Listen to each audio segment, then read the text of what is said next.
Before I begin, I just want to extend great warm thanks to all of Dad's colleagues here at NASA for organizing this event. It's really touched myself and my family tremendously at the outpouring of support and adoration that's been expressed over these last few days. As difficult as they have been, you all have made them bearable, and to that we really thank you. First, I want to read a short speech from my mother, Jean. In spite of my immense tragedy, I do consider myself the luckiest woman in the world to have shared 36 years of blissful marriage with an amazing man. Yoram was deeply loved and admired by myself and the children, but the last few days have shown us the tremendous impact he had on so many people. I'm very grateful to all of you, friends, family, colleagues, and his beautiful NASA family. Yoram loved his work. He always said that he will never retire. They will have to take him out on a stretcher. A final note. As you know, Yoram was an avid biker. He believed in biking. He believed that biking, along with good public transportation, is the solution for cities. It's ironic and symbolic that this climate change scientist was killed by an SUV while biking.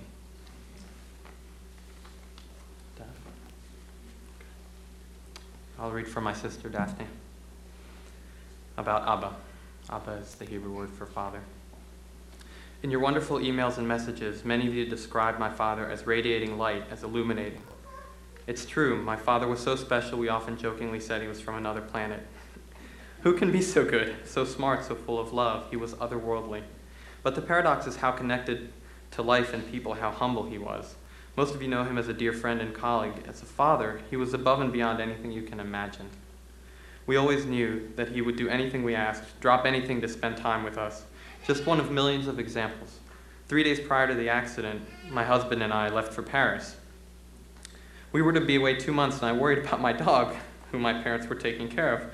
I called them when I arrived in Paris, and my dad answered and told me that he was working from home that day to make the transition for my dog easier.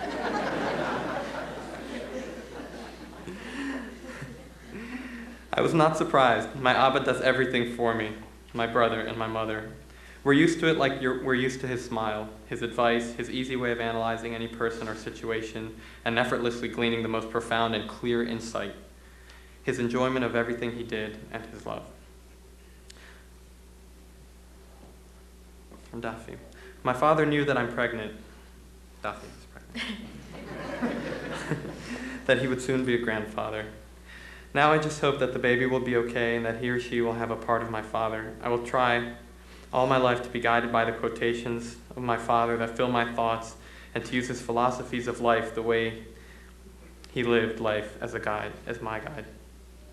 I will try never to take life or death too seriously. I will try to regard the world with curiosity and compassion and to give my love and my time freely. I will remember to leap at opportunities to enjoy life and to spend time with family, and never to hold on to negative emotions related to anger or ego. I will regard people as relatively simple and complex interactions, as usually based on series of misunderstandings. Thus I will try, as he did, to simplify life and love as being as straightforward, pure, and intellectually honest as I can.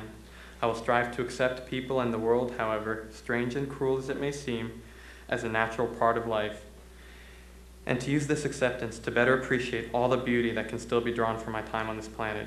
All these lessons that my father taught me through his long conversations and by example have prepared me and all of us who knew him to try to grapple with this enormous loss.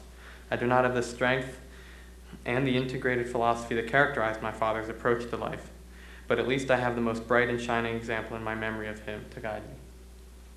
For all of you here that love him, take comfort in the fact that he was enjoying life fully and completely when the accident happened. He will never grow old, never have to stop biking or traveling, never have to deal with the pains and infirmities of aging. It is not what he would have wanted, but as he always said, there are worse things than death.